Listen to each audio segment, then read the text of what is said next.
ik weet niet, alleen is voor mij niet helemaal het juiste woord, maar een soort van een hulpeloosheid of zo. Of dat je denkt, Jezus, dit komt gewoon nooit meer goed en dat je er down van wordt en wat dan ook. Dat voel ik wel als ik geen actie onderneem. En dat is door dat actiegevoel even weg. En ja, het is belangrijk om hoop te houden en als je dus zorgen maakt, dan zou ik iedereen aanraden om mee te doen met een actie. Daar voel je je beter van.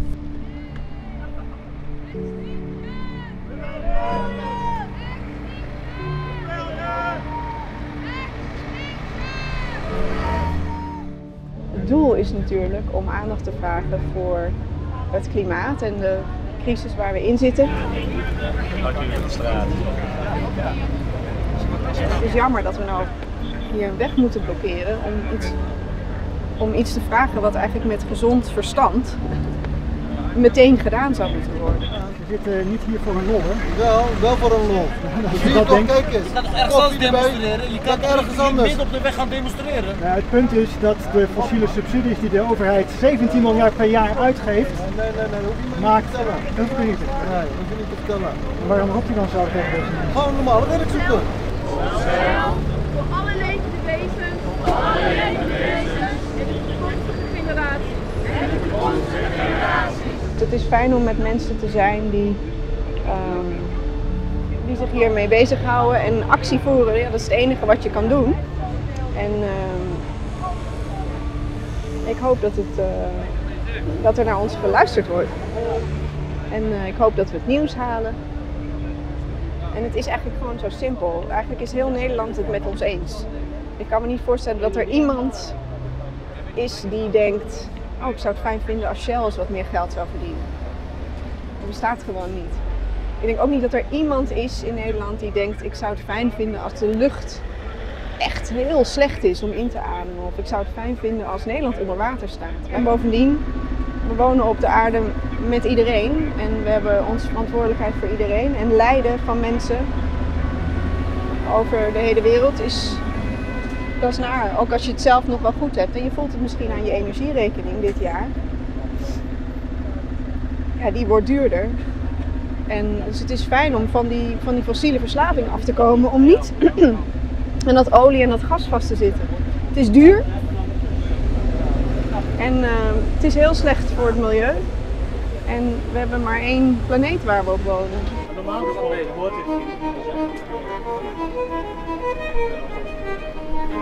helemaal waar. Meneer, u bent zo netjes gekleed, want u wel echt een druifje. Rebellion! Extinction! Rebellion!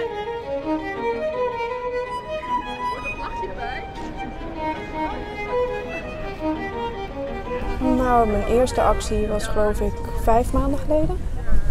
Daarvoor was ik ook wel al bezig met dingen. Alleen nog niet officieel bij een actiegroep. Nou ja, laat ik zeggen, de grote stap paste bij het gevoel van urgency voor mij. Dus het voelde als de juiste stap. Dat betekent niet dat ik het niet ook spannend vind en dat ik het heftig vind om te zien dat je dan als burgers en politie zo tegenover elkaar komt te staan. En ja, terwijl we strijden voor een leefbare planeet. Dus dat vind ik altijd wel aan zo'n dag ook schrijnend of ontroerend op de verkeerde manier. Dan ga ik even helpen. Ja, blijven. Ja? Ik heb geen orde gekregen dat ik hier moet blijven. Mijn lijst wordt sowieso aangehouden, ja? Nou, bij deze rapport dat ik u terug gaat naar de groep en u moet genoeg opletten. U vordert van mij? Ja, even geen discussie, gewoon lekker daarheen gaan. U gaat er complete uit. Oké. Ja? Ik heb het gevoel dat door hier aan mee te doen dat je eigenlijk juist met zielsverwanten zit. En dat voelt eigenlijk heel goed. En eigenlijk ook hoe meer ik me erin verdiep en hoe meer ik lees en hoe meer ik zie wie hier allemaal mee bezig zijn en wat voor geweldige acties er gevoerd worden, hoe minder ik alleen me daarin voel. Bij deze, u neemt deel aan een verboden demonstratie. Ik vorder nu dat u weggaat. We zeggen dan we blijven zitten. We blijven hier zitten totdat de overheid voorzien is gestapt. Heeft u hier ook klauwen van? Heeft die hier ook blauw van? Ik heb ook blauw, ja. Wil je de blauwe of de roze? Of allebei. Je mag ze ook allebei.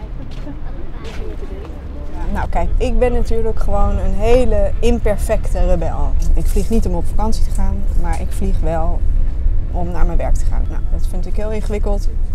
Dat is zo. Maar hoe ik dat zie, is dat ik daarmee, behalve dat ik daar op een gegeven moment mee op ga en moet houden, maar dat ik dat zie, is dat ik misschien als een soort boegbeeld van imperfectie. Je kan niet alleen bij Extinction, omdat je bent veganist, je hebt geen kinderen en je vliegt nooit. Je verbouwt je eigen eten en je compost alles, je afval. En weet je, dat is geen vereiste. Je wordt vanzelf wel, als je bij Extinction zit, je meer en meer bewust van wat er allemaal vervuilt. Maar daarbij is het ook zo dat met individuele actie, hoe goed ook en hoezeer we dat ook moeten doen, we komen er niet. Dus we hebben echt de overheid nodig om regels te maken. Een beter milieu begint namelijk niet bij jezelf. Een beter milieu begint bij regelgeving. En je kan zelf ook dingen aan het milieu doen, dat moet je ook zeker doen. Maar als er ongebreidelde kapitalistische structuren zijn waarin we gratis kunnen vervuilen, boren, dumpen, dan komen we er niet. Dan is het gewoon einde verhaal straks. Dus een beter milieu begint helaas niet bij jezelf, was het maar zo simpel. Als je meer wilt weten, dan kan je dus ook naar de website van Extinction Rebellion. Je hoeft niet per se gearresteerd te worden of wat dan ook als je bent.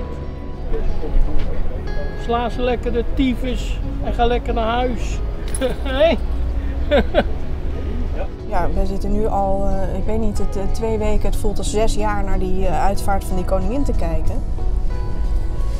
Ja, het interesseert mij persoonlijk helemaal geen reet, maar prima als je het leuk vindt. Maar het is natuurlijk in verhouding totaal me sjoggen dat wat er gezegd wordt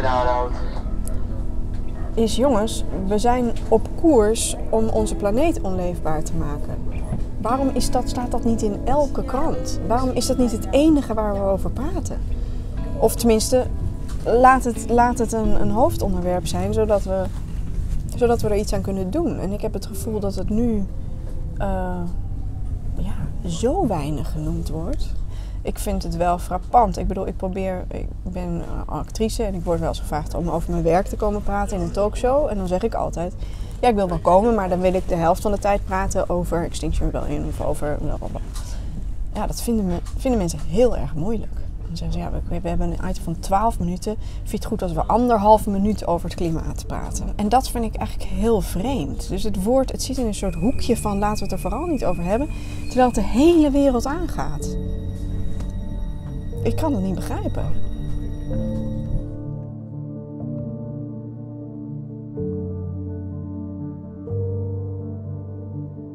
Dit gaat mis. Dit gaat gewoon helemaal mis als we niks doen. Dus we moeten zoveel mogelijk aandacht hiervoor vragen. En gelukkig zijn er heel veel geweldige organisaties die fantastisch bezig zijn. En Extinction Rebellion is een burgerbeweging, is daar één van. Dus sluit je aan.